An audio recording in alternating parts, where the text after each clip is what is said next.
to the first podcast of Peace Foundation. Today we have a very special guest with us, Karmela. She has been doing permaculture for a very long time, and she knows all about the in and outs of permaculture, all the pros and cons of permaculture.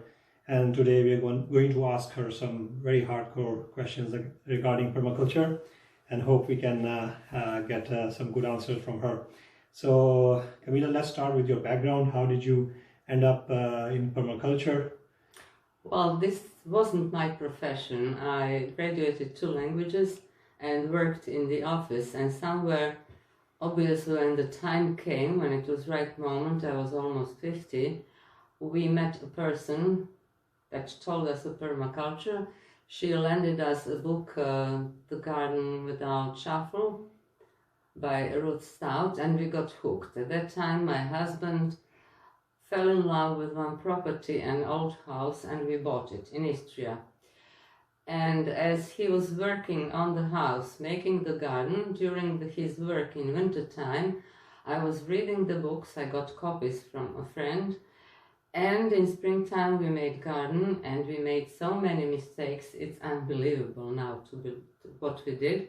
But anyway, we did it and we got hooked. And the next year, the world convergence of permaculture happened in this small city in Istria. So we just plunged in and we connected with other people from the whole world. In fact, meeting Bill Mollison also, who was 2 times with us with supper and loved Istrian food. So we continued until 1999, and then 2009. And then we got an offer for the largest organic grower in Croatia, so we moved to Slavonia. This is the valley in Croatia, where soil and climate are much more convenient for gardening than in Istria. Mm-hmm. So we continued. In the meantime, my husband, who graduated also philosophy and informatics at Zagreb University, he wrote a couple of dictionaries, informatic ones, and together we wrote a book of permaculture that was published in 2014, and it's still going on. It has 2nd edition. And then when he passed away, I took a challenge from one of my volunteers, so I've written this book in English. Karmela, sorry I pronounced your name wrong. It's okay. So Karmela is here at Balkan Retreat in Serbia, and she's here for a PDC course, which is a Permaculture Design course, and she is going to teach us about permaculture. So we're looking forward for the course.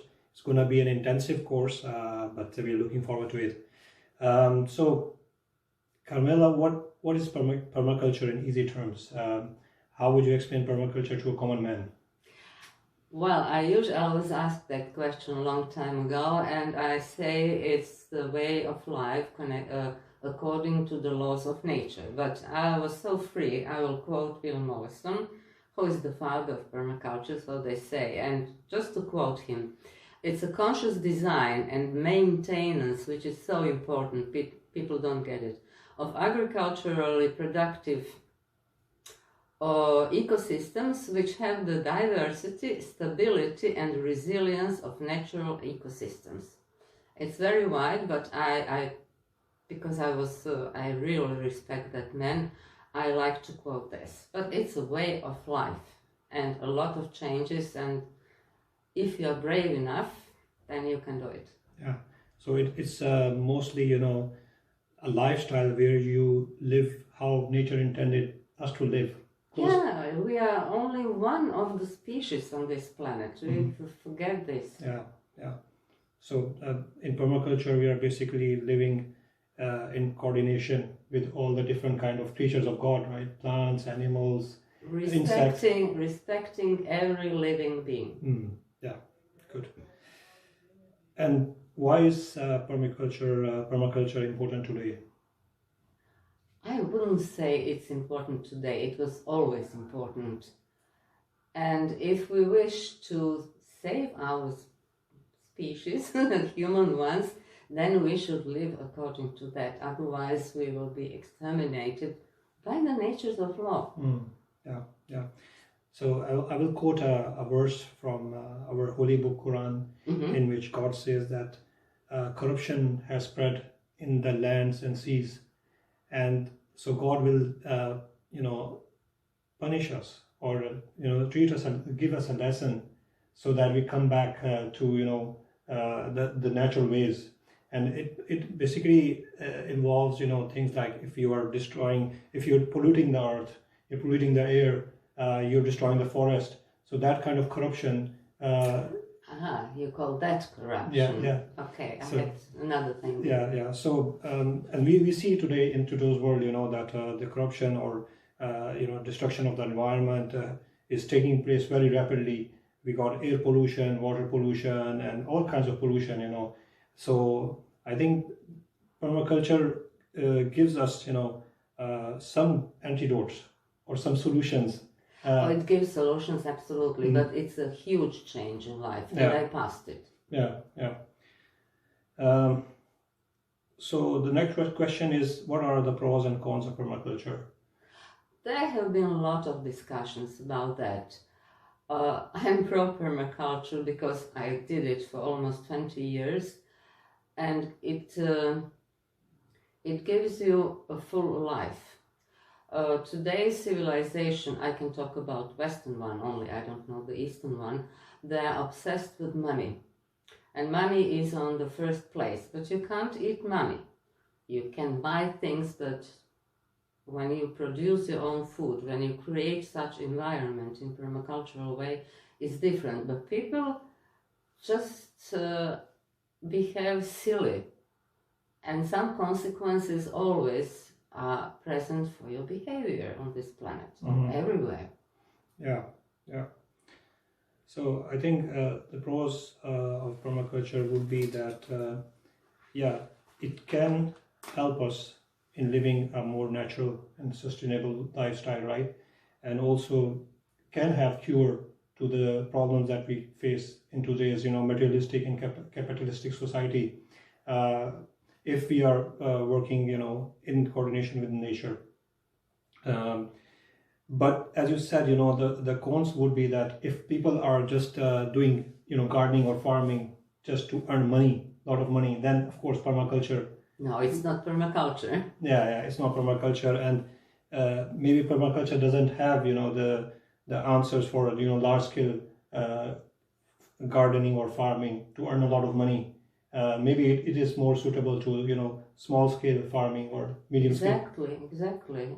It's not about money. You have everything except money. You have less money than if you work in the office, but you have real natural food. You inhale clean air. Yeah, and it also enables us to be close to the creation of God, plants, animals, and also to have physical activity, natural physical activity as part of your lifestyle, right?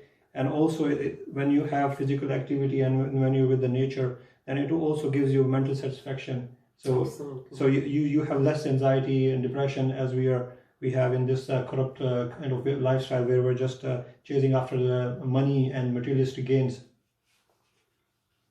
It is a solution, as one of my mentors said. He's a Danish one, Tony Anderson. His forest gardens would be solution for hunger and for clean air. People just are obsessed with money, and for this you can't change them unless they want to change themselves. It's the waste of energy. Yeah. And I think that also answers my next question. When does permaculture become a liability? Well, if you have your property, your land, then let's say 3 to 4 years, depending on the soil. But you will work hard. Yeah. Just to be honest, I don't like when people teach permaculture. No, you have paradise, you just throw seeds to the soil, it will grow. It won't. Yeah. It's not magic. It's not miracle. No. So you have to work hard. Absolutely. But then when you work hard, you get the good outcome from it. You sleep well, at least. Yeah. And then you get your organic food and your own raised plants and animals that you know how they've been raised, not in industrial farming, where animals and are treated in a bad way. I don't eat meat, so don't talk me about that. But if we also talk about the plants, Yes. in the industrial farming, they're using a lot of pesticides and chemicals, just to produce a lot of, I can just say, rubbish, fruits and vegetables. I know, because for 2 years I've been buying at the market in this island, and when I taste organic from my friend who implemented his design at the island, he's off the grid. You can't compare it, and nobody's talking about nutrition value. It's the main principle. How big is it? What's the size? Yeah. So if we're just buying some food from the supermarket and we're just filling our stomachs, but it doesn't give you any benefits, that's why you need to take supplements, vitamins. I know the story. Yeah. Can I also ask you about the zones in permaculture? We hear about the different zones, zone 1, zone 2. Just a brief introduction of what the zone means. It's very, very logical things, and once upon a time people lived like that, let's say 3-4 generations earlier. We have 6 zones. Zone 0 is the house, or maybe the village, you can do it so. Next zone is zone 1, where you usually place your garden, something that is that you have to visit often. We made that mistake when we established first garden, which was 70 meters away from the house. So you have to water it, you have to buy hose for that, so you have to walk a couple of times per day. So it's about 20 to 30 meters next to the house.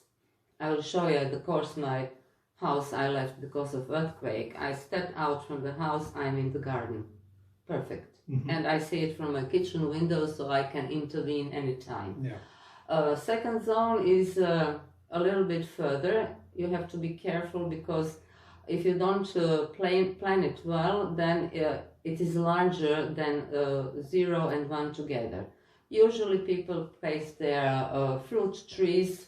You can have larger vegetables, the vegetables that ask for more place, like potatoes or something like that. You can have animals also. You can put animals to zone 1, especially chicken if you have wild predators animals. Zone 3 is also for wheat and other things, for larger crops. Yeah, larger crops and swales and some artificial lakes, whatever, collection of water, ponds. Yeah. 4 is almost the forest, but you can use it for your trees. For food forest. Yeah. No. It can be food forest too, but I would put it to zone 3. I don't say I'm right. If you have a forest that you are heating with wood, so you can use that from zone 4. Of wild animals will come, or also you have a larger, depending on the soil and configuration, larger ponds, etc. Zone 5 is forest, which in Europe you don't find untouched forest. And I always say to people, keep your fingers off the forest if you have any. You go there, you walk, you meditate, but don't touch anything. Yeah. Okay, understood. And what about animals like sheep or cows? Where do they go? In which zone? Depends how many of them you have. If you have a fruit trees that are already 10, 12 years old, you can put poultry, absolutely all of them.